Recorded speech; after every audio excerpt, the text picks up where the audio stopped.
Hello friends, आपके अपने YouTube channel साहित्यिक नॉलेज में आपका स्वागत है। फ्रेंड्स, हम पढ़ रहे हैं उपन्यास आपका बंटी। इस उपन्यास की रचनाकार मनु भंडारी जी हैं। इस उपन्यास का आज हम भाग 12 पढ़ रहे हैं। बंटी सीसी को ढूंढ लेता है और वह सोचता है कि कहीं यह जादुई सीसी खुद ही न बोलने लग जाए। पर बंटी ऐसा सोचता क्यों है? वह सीसी कैसी है? इन सब घटनाओं के बारे में चलिए हम इस सेशन में जानते हैं।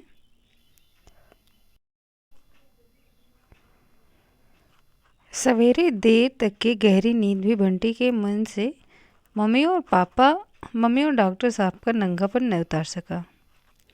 आँख खुली तो मम्मी और डॉक्टर साहब जा चुके थे,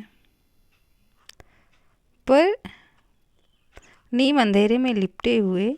यहाँ नीम नहीं रहेगा, नील रहेगा, क्योंकि कमरे की जो लाइट थी वह नीले कलर की थी। तो नील अंधेरे में लिपटे हुए उनके नंगे शरीर जैसे वहीं लटके हुए थे। जो कुछ उसने रात में देखा वह सच था। ऐसा हो सकता है? बंटी ये सब बातें अपने मन में सोच रहा है। एकाएक उसकी नज़र ड्रेसिंग टेबल पर गई। वह सीसी, जादुई सीसी, और खट से ये शरीर उस शरीर से जाकर जुड़ गए।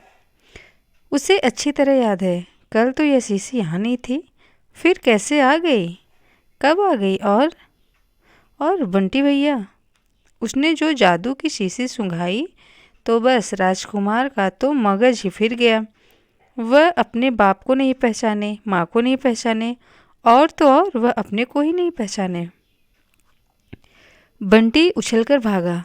बरामदा पार कर रहा था तो खाने के कमरे से मम्मी की आवाज़ आई। उठ गया बंटी, जल्दी कर बेटे, स्कूल को देर हो जाएगी। बंटी का मन हुआ 2 मिनट के लिए मम्मी के पास चला जाए, पर नहीं, मम्मी उसे पहचानेंगी, कहीं चाटा मार दे तो। रात में मम्मी अपने को नहीं भूल गई थी, अर्थात मम्मी तो अपने को ही भूल गई थी। अम्मी और जोत तैयार हो रहे हैं, उन्हें देख कर ही जाने कैसी तसल्ली मिली। उसने जोत का हाथ पकड़ा। वह उससे बोलकर, उसे छूकर अपने मन का डर भगाना चाह रहा था। कभी अकेले में डर लगे तो जोर जोर से बोल कर ही कैसी राहत मिलती है। अपनी आवाज़ ही कैसा सहारा देती है। तू इतनी देर से उठता है बंटी? देर नहीं हो जाएगी? जा, बाथरूम में गर्म पानी रखा है, जल्दी से हाथ मुंह धोकर तैयार हो जा। जोत की बात, जोत की आवाज़, जोत का चेहरा, सबसे उसे बड़ी तसल्ली मिल रही है। कल से ही उसे ऐसा लग रहा है, जब जब उसने जोत को देखा, जोत उसे हमेशा अच्छी लगी। जोत की तरफ देखते रहना भी उसे अच्छा लगता है। वह जल्दी से बाथरूम में घुस गया, पर जैसे ही दरवाज़ा बंद किया, एक अजीब सा डर मन में समाने लगा। उसने खाली शीशु दबा गया और जल्दी से दरवाज़ा खोल दिया। कम से कम बाहर वालों के चेहरे दिखते रहेंगे। चेहरों का भी कैसा आश्वासन होता है। नाश्ते की मेज पर सब बैठे हैं। मम्मी टोस्ट में मक्खन लगाकर दे रही हैं। डॉक्टर साहब सफ़ेद बुर्राक पहने कपड़ों में ऐसे लग रहे हैं जैसे अभी अभी लॉन्ड्री में से निकल कर आए हों। वे खाते भी जाते हैं और बार बार नेपकिन से हाथ और होंठ भी पोंछते जाते हैं, पर बंटी है कि ध्यान न खाने की चीज़ों पर है, न जोत और अम्मी की बातों पर। सामने बैठे टोस्ट कुतरते हुए डॉक्टर साहब एक क्षण को उसे कपड़ों में दिखाई देते तो एक क्षण नंगे, एकदम नंग धड़ंग। मक्खन लगाते लगाते चाय के घूंट लेती मम्मी के भी मिनट मिनट में कपड़े उतर जाते हैं। एक बड़ा भारी सा रहस्य जो उसे एकाएक ही पता लग गया है जैसे। और पहले तो उसे डर लगा, फिर उस दृश्य से घिन आई। बच्चा है क्योंकि अभी वो, और एक जगह से दूसरी जगह शिफ्ट हुआ है। पापा भी बदल गए हैं उसके। इसलिए बंटी बहुत ही परेशान है। आप बीच में कुछ है नहीं, यदि आप चाहें तो वीडियो को पॉज करके पढ़ सकते हैं। जहाँ महत्वपूर्ण है वहाँ हम देख ले रहे हैं। क्लास में टेबल के सामने खड़े होकर सर पढ़ा रहे हैं और एकाएक बंटी के सामने सर के कपड़े उतर जाते हैं। एक अनंत सिलसिला जो कभी अपने रूम में और कभी मम्मी के रूम में सामने आती है। वह उसके फ्रॉक में से झाँकने की कोशिश करता है। मम्मी जैसा तो कुछ नहीं है, शायद बड़े होकर सब कुछ वैसा ही हो जाएगा और फिर सब जगह वही वही। पर सांस घिरने के साथ साथ और सारी भावनाएं तो गायब हो गई। रह गई सिर्फ एक अपराध भावना, कुछ बहुत ही गंदा काम करने की अपराध भावना। क्यों आई मम्मी यहाँ, क्यों लाई उसे? आज 1 मिनट भी पढ़ने में मन नहीं लगा उसका स्कूल में। अब किस तरह पढ़ेगा वह? उसने कसकर उंगलियों का क्रॉस बनाया। नहीं नहीं, अब वो कभी नहीं सोचेगा इन बातों को। कितना पाप चढ़ा होगा आज उस पर, क्या करे वह। जैसे अजीब सी असहायता घिराई उसके चारों ओर और रात आते ही यह अपराध भावना भय में बदलने लगी। पता नहीं किसका भय, कैसा भय, पर कुछ है जो उसे दबोचे जा रहा है। खाने की मेज पर बंटी, यह पुलाव लो बेटे, सलाद नहीं खाते? अरे यह तो बहुत फ़ायदा करता है। तुम्हें क्या दे अम्मी? बंसीलाल, आलू की सब्जी। ये सारे वाक्य, बर्तनों की खटखट, चम्मच, प्लेटों की टकराहट, आसपास बैठे लोग सब गड्ढमड्ढ होकर जैसे एक अंधेरे में डूबते चले जा रहे हैं। और अंधेरा है कि बढ़ता ही जा रहा है। मम्मी बगल में बैठी बंटी का सिर सहला रही हैं। सो जा बेटे, मैं तेरे पास हूँ। आज बंसीलाल से कह दिया है, वह दरवाजे के पास बरामदे में ही सोएगा। बरामदे की बत्ती भी जलती रहेगी। फिर अम्मी है, जोत है, राजा बेटा मेरा। बड़ी देर तक सिर सहलाने के बाद मम्मी गई हैं। बत्ती बंद करते ही कमरे का सारा अंधेरा बंटी के मन में भर गया। भर ही नहीं गया, जैसे जम गया है। मन में आकर अंधेरा जम जाए तो कैसा लगता है, कोई जान सकता है? खट, मम्मी के कमरे का दरवाज़ा बंद हुआ और बंटी की आँख के सामने चारों ओर नीली रोशनी फैल गई। और फिर वही, फिर उसकी उंगलियां कसकर एक दूसरे से लिपट गई। नहीं नहीं, रात भर बंटी किन किन लोगों के बीच भटकता रहा। सब अनजाने अपरिचित चेहरे, अनदेखी जगह। वह कैसे आ गया यहाँ पर? ढेर सारे नंगे लोग, बिल्कुल नंग धड़ंग, आ रहे हैं, जा रहे हैं, कभी कहीं भी खड़े होकर सूसू कर रहे हैं। वह भी नंगा घूम रहा है। सूसू आई तो वही खड़ा होकर करने लगा। सूसू है कि खत्म ही नहीं हो रही है। कितनी ढेर सारी सूसू की है उसने। यह क्या, सूसू से तो सारा बिस्तर भीगा हुआ है। एक क्षण को जैसे समझ में नहीं आया कि क्या हो गया, और जब समझ आया तो एक दूसरी तरह के भय ने जैसे जकड़ लिया। भय नहीं, शर्म। सबके बीच नंगे हो जाने की शर्म। खिड़की के पार सवेरा होने के पहले वाली फीकी फीकी रोशनी फैल रही है। अब वह क्या करे? हाथ फेर कर देखा, सारा बिस्तर गीला है, सारे कपड़े गीले हैं। उठकर कहाँ जाए, कैसे कपड़े बदले? और बिस्तर सवेरा होते ही सबको मालूम हो जाएगा। जोत, अम्मी, डॉक्टर साहब, बंसीलाल, क्या कहेंगे सब लोग, क्या सोचेंगे? शर्म, दुख, गुस्सा और फिर आंसू, ढेर ढेर आंसू। अम्मी और जोत उठे हैं और जोत ने उसे आवाज़ भी दी, पर वह है कि सांस तक रोके पड़ा है। वे दोनों तो चले गए, पर वह कैसे उठे? बंटी उठ बेटा, स्कूल नहीं जाना। पर बंटी जो क्या त्यों पड़ा है, वह नहीं उठेगा। आज भी नहीं, कल भी नहीं, सारी जिंदगी नहीं उठेगा। जैसे वह सो नहीं रहा, बस बिस्तर में जम गया है। मम्मी ने पास आकर रजाई उठाई तो उसने और कसकर आंखें मूंद ली। कोई ऐसा जादू नहीं कर सकता कि बिस्तर सहित गायब हो जाए। अरे यह क्या? ओह, गुड मॉर्निंग किड्स। दरवाजे पर डॉक्टर साहब की आवाज़ सारे कमरे में फैल गई। अम्मी जो तो चले भी गए, उसे देखने के लिए ही तो आए हैं। मम्मी ने जल्दी से उस पर फिर रजाई डाल दी। तुम जरा उधर चलो। और फिर उसे गीले कपड़ों के साथ ही ऊपर से नीचे तक अपने शॉल में लपेट लिया और उसके गीले बिस्तर पर रजाई ढक दी। बंटी को कपकपी छूट रही है, पता नहीं सर्दी से या डर से। मम्मी बचाएंगी, पर आखिर कितनी देर तक? अपने कमरे में लाकर मम्मी जल्दी जल्दी उसके कपड़े बदलवा रही हैं। चेहरे पर ढेर ढेर परेशानी है। शूशू करके नहीं सोया था क्या बेटा? रात में आया था तो बंसीलाल को क्यों नहीं जगा लिया? पर बंटी से कुछ नहीं बोला जा रहा है। मन का सारा भय और आवेश केवल हिचकियों में फूट पड़ रहा है। अब रो मत, रोता हुआ देखेंगे तो क्या कहेंगे सब लोग। मैं किसी को पता भी नहीं लगने दूंगी। चुप हो जाए एकदम। और ड्रेसिंग टेबल के सामने लाकर उसके बाल बनाने लगी तो फिर वही सीसी। वह भीतर तक काँप गया। नाश्ते की मेज पर बैठा तो उसकी नज़र नहीं उठ रही। सब जल्दी जल्दी नाश्ता कर रहे हैं, सब कुछ न कुछ बोल भी रहे हैं, पर बंटी को लग रहा है कि जैसे सब चुप हैं और कुछ नहीं कर रहे हैं, केवल उसी को देख रहे हैं। जैसे सबको मालूम हो गया है कि उसने बिस्तर में सुसु कर दिया है। बिना देखे ही वह देख रहा है। मम्मी के चेहरे पर परेशानी, डॉक्टर साहब के चेहरे पर उपेक्षा, जोत के चेहरे पर दया और अम्मी के चेहरे पर शैतानी अर्थात चिढ़ाने वाला भाव।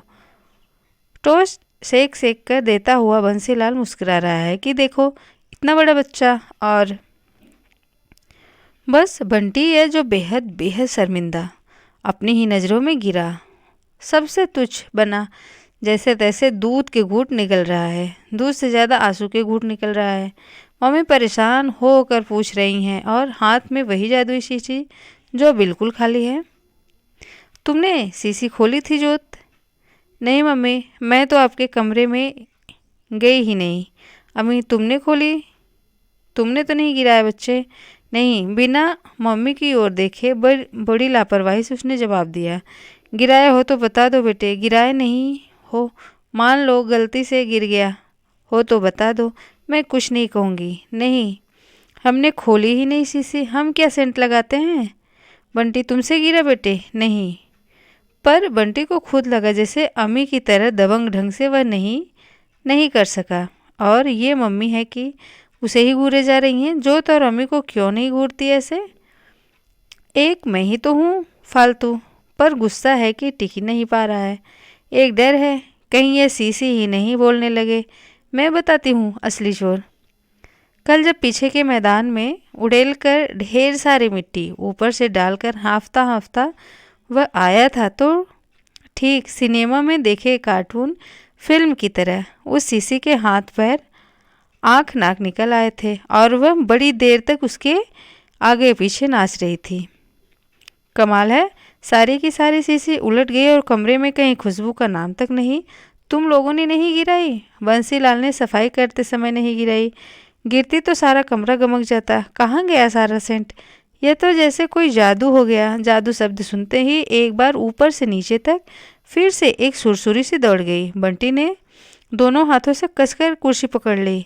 सेव करने के बाद तौलिए से मुंह को खूब जोर जोर से रगड़ते हुए डॉक्टर साहब बोले, अरे छोड़ो अब, इतवार के दिन क्यों सवेरे सवेरे यह पछड़ लेकर बैठ गई हो। जो हुआ सो हुआ और मंगवा लेंगे। मंगवाने की बात नहीं है, पर आखिर जा कहाँ सकती है। मम्मी जैसे अपने से ही बोल रही हैं। स्वर में खींच और परेशानी है और चेहरे पर जैसे कोई गहरी चिंता उभर आई है। कहा ना फॉरगेट अबाउट इट। डॉक्टर साहब ने मम्मी का कंधा थपथपा दिया। एक सेंट की शीशी ही तो उलट गई है, न कि दुनिया जहान तो नहीं उलट गया। तुम्हारी दी हुई चीज़ थी, बुरा नहीं लगेगा। सवेरे सवेरे मूड खराब हो गया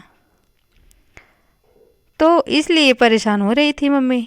और इसके साथ ही भय की जगह एक संतोष जगा और फिर एकाएक नज़र मम्मी की जगमगाती हुई अंगूठी पर चली गई।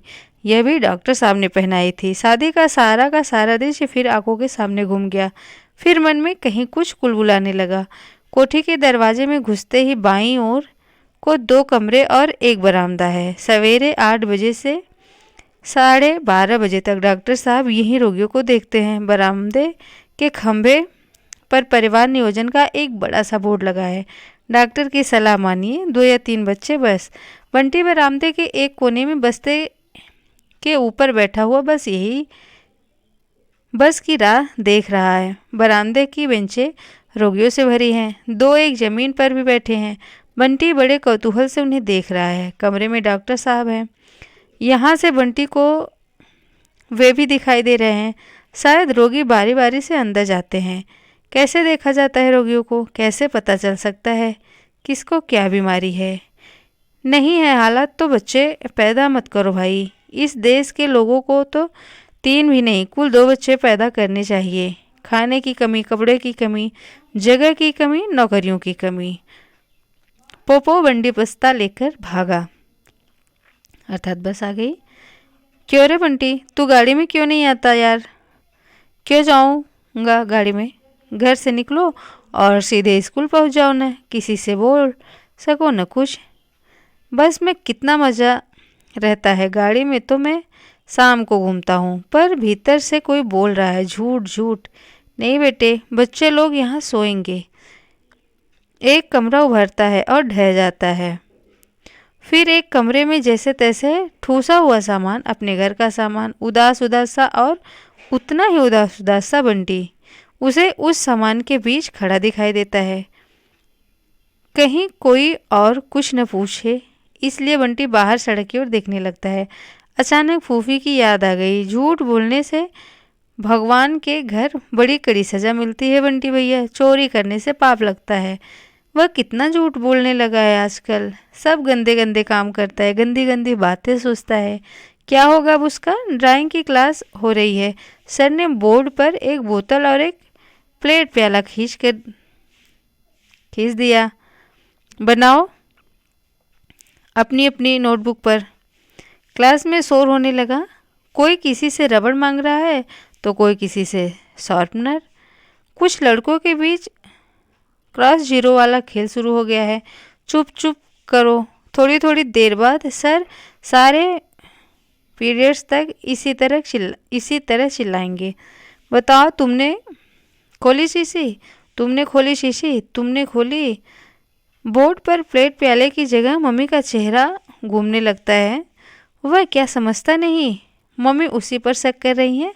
करें, उसका क्या जाता है, उससे कहकर देखें। फिर बोर्ड पर बनी बोतल एकाएक डॉक्टर साहब की टांगों के बीच आकर उल्टी लटक गई। छी छी, फिर वही सब बातें। उसने मन ही मन प्रॉमिस किया था कि वह कभी ऐसी गंदी बात नहीं सोचेगा, पर बात है कि फिर भी मन में आ ही जाती है। उसने उंगलियों का क्रॉस बनाया। अब नहीं, अब कभी नहीं, कभी नहीं। भूगोल की क्लास चल रही है, गंगा की यात्रा। गंगा हिंदुओं की पवित्र और हिंदुस्तान की एक बहुत महत्वपूर्ण नदी है। यह हिमालय पर्वत के गंगोत्री नामक ग्लेशियर से निकलती है। सर स्केल से बोर्ड पर लटके मैप में गंगोत्री दिखा रहे थे। पहाड़ी मार्ग में ही इसमें अलकनंदा और मंदाकिनी नाम की नदियाँ आकर मिलती हैं, तो इसकी धारा मोटी और गति तेज हो जाती है। हरिद्वार पर आकर इसका मैदानी मार्ग शुरू हो जाता है। हरिद्वार हिंदुओं का एक प्रमुख तीर्थ स्थान है। और सर ने स्केल से नक्शे में हरिद्वार दिखा दिया, पर नक्शे के हरिद्वार से बंटी के मन में हरिद्वार की कोई तस्वीर नहीं उभरती। गंगा तो आगे चली जाती हैं, पर बंटी के मन में हरिद्वार ही अटक कर रह जाता है। नदी के किनारे कोई जगह है, पता नहीं कौन सी, पर वही फूफी आंखें मूंदे माला फेर रही हैं। बंटी झपट कर माला छीन लेता है। फूफी चिल्ला रही हैं, अरे बंटी भैया, पाप लगेगा, पूजा में विघ्न डालते हो, कैसे पापी हो। और बंटी आंखें मूंद कर माला फेरने लगता है, जोर जोर से बोलकर, धर्मी करे धर्म, फल पापी के होए। फूफी उसके पीछे दौड़ती है। वह माला पानी में फेंकने लगता है कि अचानक माला शीशी में बदल जाती है। वह खड़ा खड़ा शीशी में से पानी में कुछ उलट रहा है। बताओ, तुमने खोली शीशी, तुमने खोली। लोगों का ऐसा विश्वास है कि संगम में नहाकर सारे पाप धुल जाते हैं। संगम कैसे जाया जाता होगा, वह भी एक बार जरूर जाएगा। बंटी का पाप भी जरूर धुल जाएगा। उसने जो शीशी चुराई है, इसलिए बंटी सोच रहा है कि अब वह भी एक दिन जरूर जाएगा। बंगाल में आकर इसका नाम हुगली हो जाता है। कलकत्ता इसके किनारे एक बहुत बड़ा बंदरगाह है। कलकत्ता और ढेर सारे बंदरों के बीच उसके पापा का चेहरा दिखाई देने लगता है। पापा के तरह तरह के चेहरे, कितनी बार उसने सोचा, पर पापा को चिट्ठी नहीं लिखी। अच्छा, पापा ही लिख देते। उन्हें क्या मालूम नहीं कि मम्मी उसे लेकर दूसरे घर में आ गई हैं। वकील चाचा भी कितने दिनों से नहीं आए हैं। अच्छा अरूप, बताओ गंगा कहाँ से निकली है? बंटी खड़ा हो गया। गंगा, नक्शा, हरिद्वार, फूफी, बंदर, पापा, संगम, जाने कितने नाम हैं, जाने कितने चेहरे हैं कि भीड़ सी लग जाती है और सब गड्ढ-मड्ढ हो जाते हैं, एक के ऊपर एक, और पता नहीं लगता है कि गंगा कहाँ से निकली है। बंटी स्कूल से लौटा तो मम्मी घर में ही मिली। अम्मी जोत नहीं लौटे थे और मम्मी अकेले ही थी। बंटी को अच्छा लगा, अकेली मम्मी हो तो घर भी अपना लगने लगता है। तुम आज कॉलेज नहीं गई मम्मी? नहीं बेटे, सब सामान जमाना था इसलिए 2 दिन की छुट्टी ले ली। मम्मी ने बंटी के हाथ से बस्ता ले लिया। कमरे में आया तो देखा जोत की और अम्मी की अलमारी के बगल में एक और लंबी सी अलमारी खड़ी है। देख बंटी, तेरे लिए ये अलमारी लगवा दी है। 2 खानों में तेरे कपड़े हैं और 2 में तेरे खिलौने। अब ठीक से रखना और अलमारी को। मम्मी इस समय कैसी लग रही हैं? टीटू की अम्मा काम करते हुए जैसी लगती थी वैसी ही। बंटी ने अलमारी खोली। दवाइयों की बू का एक भभका सा उड़कर आया। यह क्या? इनमें से कैसी दवाई दवाई की बदबू आ रही है? बंटी छिटक कर पीछे हट गया। कुछ नहीं बेटा, डॉक्टर साहब की दवाइयों की अलमारी मैंने तेरे लिए खाली करवा ली। 2-4 दिन में ये महक उड़ जाएगी। नहीं चाहिए हमें ये ऐसी अलमारी। घर का सारा आलतू फालतू सामान मेरे लिए, अपने लिए कैसा बढ़िया कमरा, कैसी बढ़िया अलमारी। मम्मी एकदम पलटकर खड़ी हो गई। एक क्षण बंटी का चेहरा देखती रही, फिर पास आकर दोनों हाथ पकड़े और खींचकर पलंग पर बैठ गई। क्या कह रहा है? ये आलतू फालतू सामान है? पता है डॉक्टर साहब के कितने काम की चीज़ है यह अलमारी? मैंने खास तौर से तेरे लिए खाली करवाई है और तू है कि तो क्यों खाली करवाई? दे दो डॉक्टर साहब की अलमारी उन्हें। बंटी और मम्मी एकटक उसका चेहरा देख रही हैं। क्या है उसके चेहरे पर जो ऐसे देख रही हैं? एक बात कहूँ बेटे, मानेगा? अब बंटी की आंखें मम्मी के चेहरे पर टिक गई। तू डॉक्टर साहब को पापा क्यों नहीं कहता? बंटी चुप। आंखों के आगे कहीं अपने पापा की तस्वीर तैर गई। बोल, कहेगा ना अब से? नहीं। क्यों? मेरे पापा तो कलकत्ते में हैं। मम्मी एक क्षण चुप, चेहरा कहीं हल्के से सख्त हो आया। ठीक है, पर जोत और अम्मी भी तो मुझे मम्मी कहते हैं। उनकी मम्मी मर गई है इसलिए कहते हैं, मैं क्यों कहूँ? मम्मी उसे देखती रही और वह भी मम्मी को देखता रहा, एकटक, बिना नज़र हटाए, बिना झिझके। इतने में पोर्टिको में कार के रुकने की आवाज़ आई तो मम्मी बंटी के हाथ छोड़कर उठ पड़ी। ठीक है बंटी, जैसी तेरी समझ आए कर। स्वर में सख्ती नहीं, गुस्सा भी नहीं था, शायद दुख था। जोत और अम्मी अपना अपना बस्ता उठा गाड़ी से उतरे। बंटी, तू गाड़ी में क्यों नहीं आता यार? यह वाक्य कहीं से मन में कौधा और डूब गया। आ गए तुम लोग? चलो जल्दी से हाथ मुंह धोकर कपड़े बदलो, मैं नाश्ता लगवाती हूँ। देखो, बंटी को भी रोक रखा था अभी तक। हाँ, बंटी तो है ही फालतू। अभी ये लोग घंटा भर और नहीं आते तो तुम और रोके रहती बंटी को। बंटी को भूख थोड़ी ही लगती है। अरे बंटी भैया, तुम पहले कुछ खा लो, सवेरे के गए हो, तुम्हें भूख नहीं लगती? हमारा तो यहाँ जी कलपता रहता है तुम्हारे मारे। उसे फूफी याद आ जाती है। मम्मी मेज़ लगाती हुई कैसी लग रही हैं? वहाँ तो बस एकदम प्रिंसिपल बनी रहती थी। एक लंबूतरी अलमारी बंटी भैया की है, वही हनुमान वाले लाल कपड़े पहन आया है अम्मी। लंबूतरी कबूतरी बंदर कहीं का, ऐसी फालतू सी चीज़ उसे दे दी है तो मजाक नहीं उड़ाएंगे सब लोग। खाने की मेज़ पर बैठे ही कॉलेज का माली आ गया और ज़मीन तक झुककर सलाम किया। नमस्ते बंटी भैया, कैसे हो? हाथ जोड़े जोड़े ही उसने पूछा तो बंटी उछलकर माली के पास आ खड़ा हुआ। माली दादा, कैसा है मेरा बगीचा? तुम ठीक से पानी तो देते हो ना? उसे पीले गुलाब की कलियां खिल गई हैं, उस पीले गुलाब की कलियां खिल गई हैं। कितनी बातें उसे पूछनी है। माली क्या आया जैसे उसके साथ बंटी का घर चलाया, बंटी का बगीचा चलाया। एक के बाद एक फूलों के नाम लिए जा रहा था। बंटी और उत्साह है कि जैसे मन में समा नहीं रहा। माली, अच्छा, उससे अब उससे भी अच्छा बगीचा यहाँ लगाओ बंटी के लिए। पहले यहाँ की सफाई करके खाद वाद डाल दो, फिर जो गमले और पौधे जो के त्यों आ सके उन्हें वैसे ही ले आना। बाकी एकदम नहीं आएंगे पौधे। मेरे बगीचों को हाथ नहीं लगाइएगा कोई भी, मैं अभी से कह देता हूँ। माली दादा तुम बिल्कुल नहीं छूना। स्वर में आवाज़ भी है और आदेश भी। यह उसके अधिकार की सीमा है।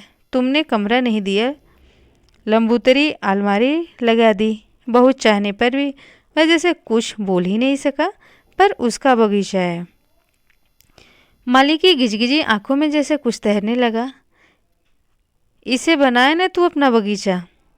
मम्मी ने प्यार से उसके कंधे पर हाथ रखकर जैसे मनुहार की। नहीं, बिल्कुल नहीं, यह मेरा बगीचा नहीं है, यह मेरा बगीचा।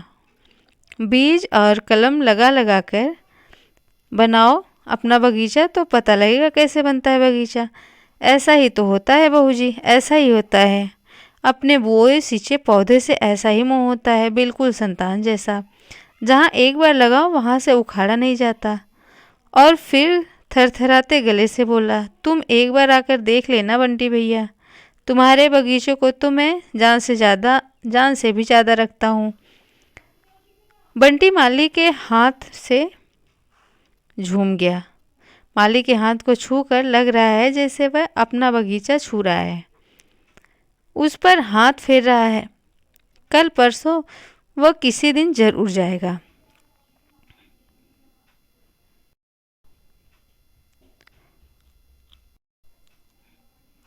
तो फ्रेंड्स, इस सेशन में इतना ही।